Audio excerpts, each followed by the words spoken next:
साहित्य सख्यातर्फे आयोजित मनातल्या आठवणी, मधली सुट्टी नि डब्याच्या गोष्टी.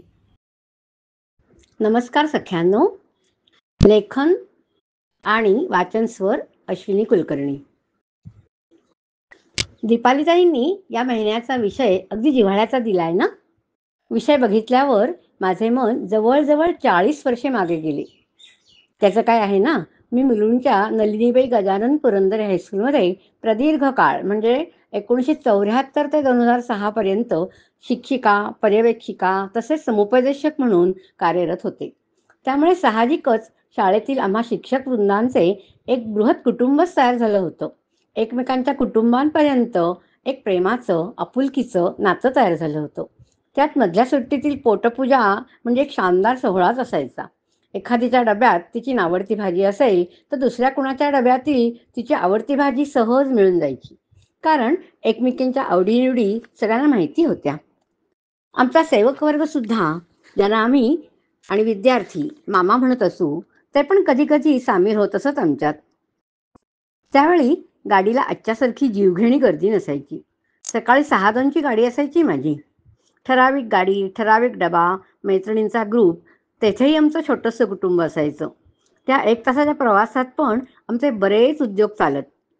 हळदी कुंकू, केळवणं, वाढदिवस, काही आध्यात्मिक वाचन. सकाळी 4च्या आधीच उठलं तर सगळं व्यवस्थित आवरून होत असे. कधी कधी ढोकळे, इडली, मिसळ असं करून नेत असे सर्वांसाठी. आणि मुख्य म्हणजे हे सर्व घेऊन सही सलामत उतरत असे मुलुंडला. बरेच दिवसात मिसळ नेली नाही म्हणजे मामा म्हणत, बाई किती दिवस झाले तुम्ही मिसळ नाही आणली, की अस्मादिक घरी आल्या आल्या मटकी भिजत टाकत. आमच्या स्टाफमध्ये एक पहिलवान होते, शेटे आडनावाचे. त्यांनी राज्य पातळीवर बऱ्याच कुस्त्या जिंकल्या होत्या. ते आमच्या सर्वांच्या डब्यातील खात, पण स्वतःच्या डब्यातील कधीच कुणाला काही देत नसत. आम्हाला कुतूहल असे. एकदा आम्ही सगळ्यांनी हट्टच धरला, तुमच्या डब्यातलं दिल्याशिवाय आम्ही तुम्हाला आमच्या डब्यातलं काहीच देणार नाही. तेव्हा कुठे त्यांच्या डब्यातील थोडा थोडा खुराक आम्हाला मिळाला. आमचा टिकलबाई होता. जीवन नावाचा आमचा मामा मधल्या सुट्टीत सर्वांना पृथ्वीवरचं अमृत प्रेमाने देत असे. माझ्यासाठी कॉफी असे. दर बुधवारी हा कुणाचा उपवासाचा वार नसल्याने कोणीतरी एक आपल्या घरून सर्वांसाठी एखादा पदार्थ करून आणत असे. बंधुवर्ग आपल्या बायकांना त्रास नको म्हणून बाहेरूनच काहीतरी मागवत असे. तर कधी कधी आमच्या स्टाफ रूमच्या छोट्याशा किचनमध्ये आम्ही भेळ, दडपे पोहे, पुलाव असंही करत असू. मधल्या सुट्टीच्या आधीचा तास जिला फ्री असे ती त्यांची जबाबदारी आनंदाने घेत असे. काही दिवस आमच्या एक पालकमाता मधल्या सुट्टीत उपमा, पोहे, वडे असा स्नॅकही पुरवत असत.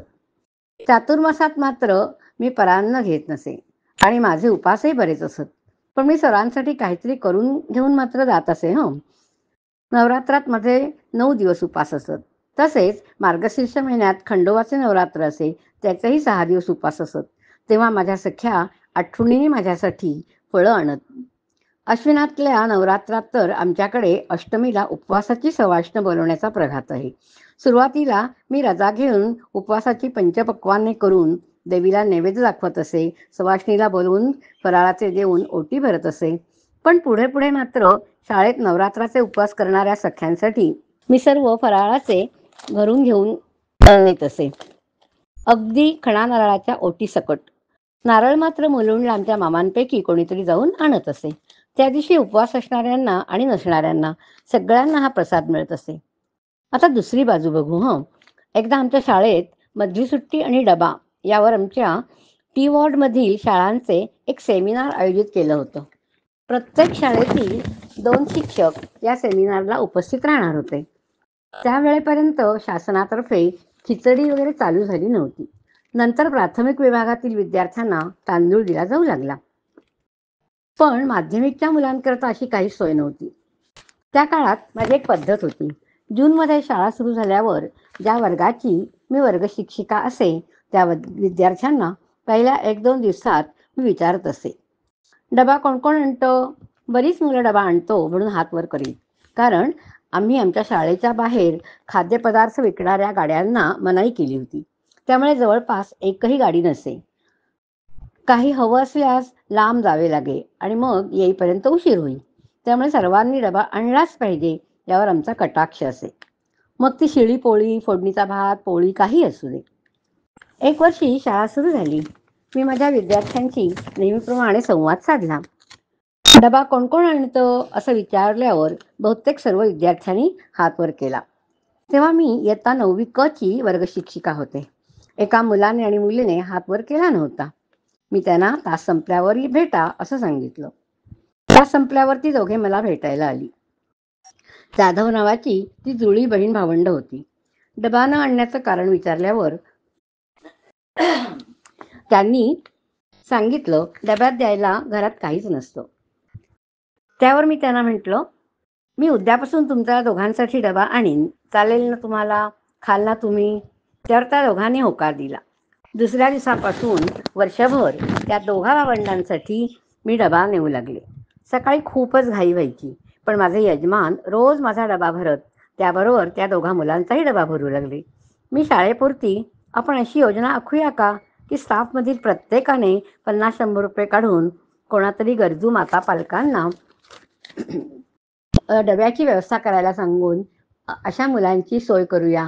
पण याला अपेक्षित प्रतिसाद न मिळाल्याने ती बारगळली. पुढे एका वर्गातील मुले मैदानावर पीटीच्या तासाला गेली की त्यांच्यातली काही जणांचे डबे कोणीतरी खाऊन टाकत असे. असेही प्रकार घडू लागले. यावर उपाययोजना करणे हे देखील कठीण जाऊ लागले. पण यामुळे मधल्या सुट्टीतील डबा किती आवश्यक आहे हे अधोरेखित होऊ लागले. मुलांनी रात्री पुरेसे जेवण केले नसेल, सकाळी येताना ती काही खाऊन आली नसली तर त्यांचे अभ्यासात लक्ष कसे लागेल? शिकवलेले त्यांना कसे समजेल? आरोग्यदृष्ट्या ती तंदुरुस्त कशी राहतील? भविष्यात कशी तग धरतील? या विचाराने मी अतिशय अस्वस्थ होत असे. पुढे विवेकानंद केंद्राचे काम करू लागल्यावर अमृत सुरभी या केंद्राच्या अभिनव उपक्रमाबद्दल कळले. तमिळनाडूमधील केंद्राच्या बालवाडीमध्ये घरी जेवायला काही नाही म्हणून फक्त पाणी पिऊन शाळेत येणाऱ्या मुलांबद्दल कळल्यावर त्यावर उपाय म्हणून ज्यांना शक्य असेल अशा कुटुंबांनी स्वयंपाक करण्यापूर्वी एक मुठभर तांदूळ कृतज्ञता बुद्धीने अन्नमंत्र म्हणून बाजूला काढून ठेवावे आणि जमलेले तांदूळ केंद्रात आणून द्यावे असे आवाहन केले. या योजनेतील संस्कारित केलेला तांदूळ बालवाड्यांची गरज भागवून शिल्लक राहू लागला आणि पुढे तो संस्कारित करून पूजा, अन्नपूर्णा स्तोत्र, गीतेचा 12वा अध्याय म्हणून गरजूंना देखील दिला जाऊ लागला. हा उपक्रम 1980 पासून आज तागायत चालू आहे आणि ह्यात शेतकरी, व्यापारी हे सुद्धा सामील झालेले आहेत. त्यामुळे जवळजवळ 65,000 किलो तांदूळ जमा होतो आणि तो वेगवेगळ्या ठिकाणी दिला जातो. आपण अंबरनाथमध्ये सुद्धा हा कार्यक्रम राबवित असतो. अन्नम बहुकुर्वीत अन्नम दद्यात, म्हणजे खूप अन्न पिकवा, अन्न देत राहा अशी आमच्या वेदांची आज्ञा आहे. म्हणजे उपासमार संपवणारी ही किल्लीच आहे म्हणा ना. आजही अशी अनेक कुपोषित बालके आमच्या अवतीभोवती आहेत. त्यांना अशा रीतीने आपल्या घासातील घास कृतज्ञता बुद्धीने आपण देऊ शकतो, खरं ना? धन्यवाद.